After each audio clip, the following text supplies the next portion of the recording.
The house was glowing with fairy lights, soft carols floating through the warm Lusaka evening, but Naledi felt the cold the moment she stepped inside. Her parents smiled as they welcomed her, yet the smile never reached their eyes. She hugged her siblings, and their arms wrapped around her loosely, as if holding back. The table was heavy with food, shining plates, and wine glasses that clinked with cheer, but for Naledi it felt like sitting in a stranger's home. Her sister showed off her new handbag, her brother laughed too loudly about his latest success, and each time Naledi tried to join the talk, the words slid past her like she wasn't there. A sharp joke about her ordinary job. A question about when she would finally make something of herself. She swallowed the sting and forced a smile, but inside she felt smaller and smaller. Then, as the laughter grew around her, a cousin said lightly that Naledi didn't really belong in the family anymore. Silence touched her heart, but no one defended her. And then her father's hand slammed on the table, his voice cutting through the music, "You are no longer part of this family. Consider yourself disowned." The room froze. Naledi's eyes burned but no tears fell. She stood slowly, her voice shaking yet strong, and said she would leave. Walking out into the night, rain kissed her skin like a blessing. Her heels pressed against gravel, each step carrying both pain and freedom.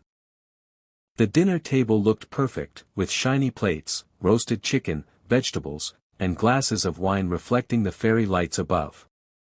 For a moment, Naledi almost believed it would be a normal Christmas dinner. But the small cracks started to show, slipping into the conversation like tiny knives. Her sister leaned back in her chair, laughing as she showed off a gold bracelet her husband had bought her. She held out her wrist for everyone to admire, turning it in the light so it sparkled. "Real gold," she said proudly. Their mother's face glowed with pride as she touched the bracelet and said, "Your husband really knows how to spoil you." Then her sister looked at Naledi and added softly, but with a sting, "Maybe one day you'll also have someone who gives you something like this." The table chuckled. Naledi smiled faintly and lowered her eyes to her plate.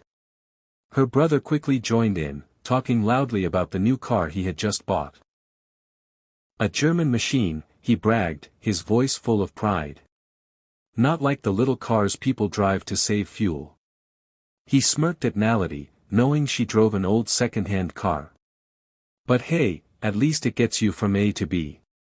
He laughed at his own joke, and the others joined, even though some laughs sounded uneasy. Naledi pressed her fork against the food but said nothing. Her mother wasn't cruel in her words, but they cut even deeper because they were dressed as concern. "Naledi, you're not getting any younger," she said, her voice carrying across the table. "When will you give us good news? A better job, maybe a husband? Everyone else is moving forward. I just don't want you to be left behind." Naledi looked up, her throat tight, but before she could speak, her aunt added, "Yes, you're such a smart girl, but smart girls sometimes waste their lives if they don't make the right choices." More laughter, more nods, more voices agreeing. Each comment was wrapped in a smile, yet it left another bruise on her heart. Naledi tried to laugh along, pretending she wasn't bothered, but inside she was breaking apart piece by piece. Every story her siblings shared was a reminder of what she was not. Every nod from her parents was a sign of what they wished she would be. She had come home hoping to feel love, to feel like she still belonged, but instead she felt like a guest being quietly judged in her own family. She swallowed her pride again and again, telling herself not to ruin Christmas dinner, not to let them see her pain. But as the laughter and clinking glasses filled the room, she sat quietly, staring at her plate, wondering why her achievements never seemed to matter. They had no idea how hard she worked, how much she carried on her own. They only saw what she lacked, not what she had built. Her chest felt heavy, her smile weak, but she held herself together. The cracks were widening, and though nobody noticed, Naledi could already feel the whole evening slipping into something she would never forget. The room was glowing with warmth and laughter. Wine glasses clinked as stories flew across the table, everyone talking over each other, their voices full of joy. Plates were filled and emptied, hands reaching for more food, the air heavy with the smell of roasted chicken and spices. For everyone else, it was a night of comfort and celebration. For Naledi, it felt like sitting behind a glass wall, watching a family she used to know. She tried to laugh at her brother's jokes, nod at her sister's endless stories about expensive trips and handbags, but the laughter never reached her. She smiled because it was easier than showing her pain. The more they drank, the sharper their words became. They weren't loud insults, just tiny comments that landed on her like raindrops turning into a storm. "You're too quiet, Naledi," someone teased. Another added, "She never really has anything exciting to share." Naledi wanted to remind them of her small wins, the things she was proud of, but she stayed silent. She knew they wouldn't listen. Then it happened. One cousin leaned back in his chair, swirling his wine lazily, and said with a half-smile, "You know, Naledi doesn't really belong in this family anymore." His words weren't shouted. They weren't even angry. But they pierced deeper than anything else that had been said. The table froze for a moment, some faces turning away, others smirking as though they agreed but didn't dare say it out loud. Naledi felt her chest tighten, her heartbeat echoing in her ears.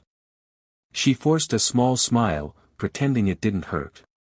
"Why would you say that?" she asked quietly, her voice trembling even though she tried to steady it. But her words were drowned by her sister's laughter, her brother raising another glass, her mother quickly changing the subject. Nobody cared to hear her defense. She was speaking into a void, and the silence that met her was louder than any insult. In that moment, she realized she could scream and still be unheard. She could pour out her truth and still be ignored. Her family wasn't interested in who she was, only in who she failed to be in their eyes. She sat back in her chair, her food untouched, her smile fixed like a mask. Around her the laughter rose again, music played softly in the background, glasses clinked once more. The night moved on as if nothing had happened, as if she hadn't just been cut out by words meant to dismiss her existence. But inside Naledi, something was shifting. She could feel it. This wasn't just another night of subtle jabs and hidden wounds. This was the moment that prepared her for the storm about to come. She didn't know how much deeper the knife would cut, but she could already feel the table turning into a stage, the family into a jury, and herself into the accused. The betrayal was building, and though no one else noticed, Naledi could sense the end approaching. The sound came first, the sharp slam of glass hitting the wooden table. It cut through the laughter, through the music, through every word in the room. For a second everything froze. Forks hovered in midair, conversation stopped, and all eyes turned to her father. His face was red, his jaw tight, his eyes burning with something Naledi had never seen directed at her before. When he spoke, his voice was low but heavy, each word falling like a stone. "You're no longer part of this family. Consider yourself disowned." The words echoed in Naledi's ears, louder than the Christmas carols still playing faintly in the background. She blinked, trying to process if she had heard him right, but the silence that followed told her she had. Gasps circled the table. A spoon clattered to the floor. Her mother covered her mouth with her hand, but said nothing. Her sister looked away. Her brother stared down at his plate. No one stood up for her. No one stopped him. Naledi's chest tightened as if the air had been sucked out of the room. The smell of roasted food suddenly turned sour. The fairy lights blurred in her vision as tears threatened to fall. She gripped the edge of the table to steady herself, but the world around her spun. In that instant, she wasn't a daughter, a sister, a family member. She was a stranger, put on trial at her own Christmas dinner, sentenced without defense. Her lips parted to speak, to ask why, to plead for reason, but no words came. Her throat was dry, her voice trapped by the weight of humiliation. The very people who should have loved her unconditionally were watching her break, and none of them reached out. Some looked ashamed, others looked entertained, and a few simply avoided her eyes, pretending not to notice the collapse happening right in front of them. She wanted to scream, to throw the glass in front of her, to demand an explanation, but her body wouldn't move. Instead, she sat in silence, hearing her father's words replay over and over. No longer part of this family. Each repetition was a blade cutting deeper. The table was no longer a place of celebration. It was a courtroom, and she had just been banished. Her hands trembled in her lap, her heart thundering against her ribs. Naledi could feel the sting of tears finally sliding down her cheeks, but even then she forced herself not to sob, not to let them see her crumble completely. The lights above twinkled cheerfully, mocking the darkness that had swallowed her. Christmas was supposed to be a season of love, but in that moment it became the night she lost her family. The feast continued to sit untouched, the candles flickering between them, but the warmth was gone. The room was colder than the night outside, and Naledi sat in the center of it all, disowned, silenced, and completely alone. The room was still shaking with the echo of her father's words, but Naledi did not move right away. She sat frozen, her hands in her lap, her chest rising and falling too quickly as if she had forgotten how to breathe. Her ears buzzed, the voices around her turning into muffled whispers. She could see mouths moving, forks clinking softly again, but it was as though she had slipped into another world. Every sentence replayed in her head, the final blow louder than anything else: "You're no longer part of this family." She waited for someone to correct him, for someone to say he had gone too far, but no one did. That silence was its own answer. At first, she wanted to break down, to cry until her body gave up, to ask her father how he could cut her out so easily. But the tears that burned in her eyes refused to fall. Something inside her hardened. She straightened her back slowly, her breathing still uneven, but her heart beginning to steady itself. If they had chosen to cast her out, then she would not give them the power of watching her collapse. Her pain was real, but so was her pride.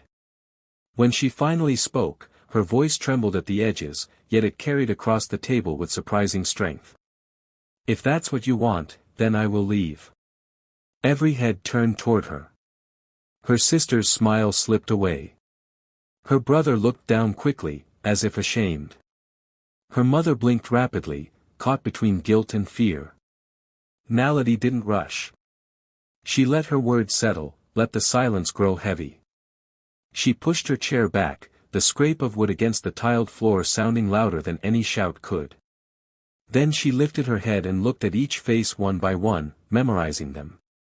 The family she had grown up with, the people she had loved more than herself, now sat like strangers. Their faces, lit by the golden fairy lights, would be her final memory of them. She wanted to burn this moment into her mind, not out of love but as a reminder of the night she learned the truth: blood was not always love, and home was not always safe. The carols still played faintly in the background, but the cheer had drained from the room. No one laughed, no one clapped, no one said a word. The sparkle of the decorations no longer felt warm. It was a stage set for betrayal, and she had played her part to the end. Naledi rose slowly, her hands steady now, her heart heavy but clear. She did not scream, she did not plead, she did not give them the satisfaction of breaking her spirit. Instead, she carried herself with dignity, her silence speaking louder than any outburst could. She walked away from the table, leaving the feast, the laughter, and the cruel words behind her forever. Naledi stepped out of the house and the door closed softly behind her, shutting in the noise of clinking glasses and muffled Christmas songs.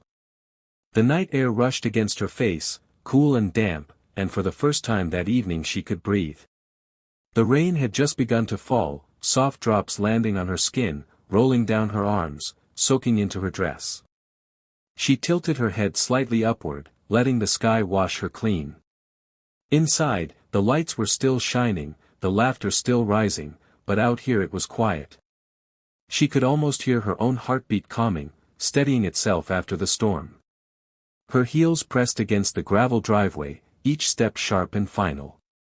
The sound echoed in the night like tiny drums, reminding her that she was moving forward, even if it hurt. With every step away from the house, she felt a strange mix of pain and freedom. Her heart was heavy, broken by the people she thought would love her unconditionally, yet her spirit felt lighter. The humiliation had stayed behind at the dinner table. Out here, in the open night, she carried only her dignity. The rain grew stronger, soaking her hair and clinging to her clothes, but she didn't rush. She let it fall, let it hide the tears that had finally begun to slip down her cheeks. She whispered softly to herself, almost like a vow, that she would never return. Not because she was weak, but because she deserved peace, and peace could not live in that house anymore.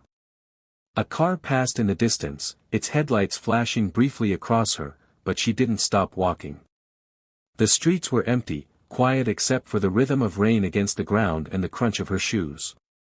Each sound was a reminder that she was alone now, but also free. The night was dark, yet it held no judgment, no sharp words, no cruel laughter. Only silence, and in that silence she found strength. Behind her, she imagined faces peering through the curtains, some full of regret, others pretending not to care. Perhaps they would talk about her after she left, mocking her as they always did, or maybe they would fall into uneasy silence. But none of it mattered anymore. For the first time in her life, their voices could not reach her. Their chains had broken the moment she stepped outside. Naledi kept walking, her back straight, her stride steady, though her heart was still in pieces. Every step hurt, but every step also healed. The rain wrapped around her like a blanket, the night sky above whispering promises of a life beyond this pain. And though she left that house heartbroken, she also left it unchained, her silence echoing louder than any words she could have spoken. The rain was still falling as Naledi walked further from the house, her heels striking the wet ground with steady rhythm. She did not turn back, not even once. Behind her, the door opened, and she heard hurried footsteps. A voice called her name, then another. Some were soft, pretending to care, others sharp with irritation, but none of them sounded like love. Her sister shouted something about not being dramatic, her brother laughed as if the whole thing were a joke, and her mother's trembling voice asked her to at least come back inside until the rain stopped. Naledi kept walking. Their words no longer had the power to pull her back. Her phone buzzed in her hand, lighting up again and again with messages. One cousin sent a mocking text, calling her too sensitive. Another message tried to guilt her, telling her family was family no matter what. A few were half-hearted apologies, words typed without real feeling. Naledi looked at the screen, her fingers trembling, but instead of replying she began to delete them one by one. Every message erased was like cutting another thread that had tied her down for years. As she walked under the dim streetlights, she thought about how long she had tried to fit into their picture, how much of herself she had hidden just to keep their approval. Yet tonight proved the truth she had been afraid to face: her family never truly valued her. They loved the idea of her being quiet, obedient, and easy to dismiss. But the real Naledi, the one who chose her own path, had no place in their hearts. The thought stung, but it also freed her. She realized that sometimes blood ties were not bonds but chains, heavy and suffocating, keeping her locked in a cycle of pain. And chains are meant to be broken. With every step away from that house, she was breaking free. The rain softened to a drizzle, and she lifted her face to the sky, letting the cool drops touch her skin. A strange calm settled in her chest, the first breath of peace she had felt all evening. She whispered the word goodbye into the night, not to them, but for herself. It was not the goodbye of weakness or loss, it was the goodbye of release. Behind her, the house still glowed with fairy lights, but to her it was only a cage she had finally escaped. Her phone buzzed again, but she turned it off completely this time, slipping it into her bag. The silence that followed was beautiful. Naledi kept walking, her steps lighter now. She was leaving behind not just a house, not just a dinner, but years of hidden wounds and quiet suffering. The power of goodbye was not in the words she spoke but in the choice she made, to never go back, to reclaim her peace, and to live freely as herself at last. Days passed after that painful Christmas night, and Naledi found herself in a different kind of warmth. She was no longer sitting at a table where every smile was a mask. Instead, she was surrounded by people who laughed with her, not at her, people who cared about her stories even when they were simple, people who loved her just as she was. Her closest friends invited her over, cooking meals together, sharing music, and filling the room with joy that asked for nothing in return. It wasn't the family she was born into, but it was the family her heart had chosen. Sometimes the memory of that night returned, sharp and heavy, but Naledi no longer let it define her. She understood now that leaving the table where love was absent was not a loss, it was a beginning. She had walked out carrying only her dignity, and that choice became the seed of her freedom. Blood ties had failed her, but chosen ties were teaching her what true love looked like. On New Year's Eve, Naledi stood outside with her friends, the air buzzing with excitement. As fireworks lit up the Lusaka sky, painting it with red, gold, and silver, she tilted her head back and smiled. This time the smile was real, wide and unshaken, born from the strength she had found in herself. Around her, laughter rang out, arms wrapped around her, and she felt a peace she had never known at her parents' table. That night, Naledi realized something powerful. The ending of one chapter, no matter how painful, can open the door to a better story. She was not broken. She was free. And her new life was only just beginning.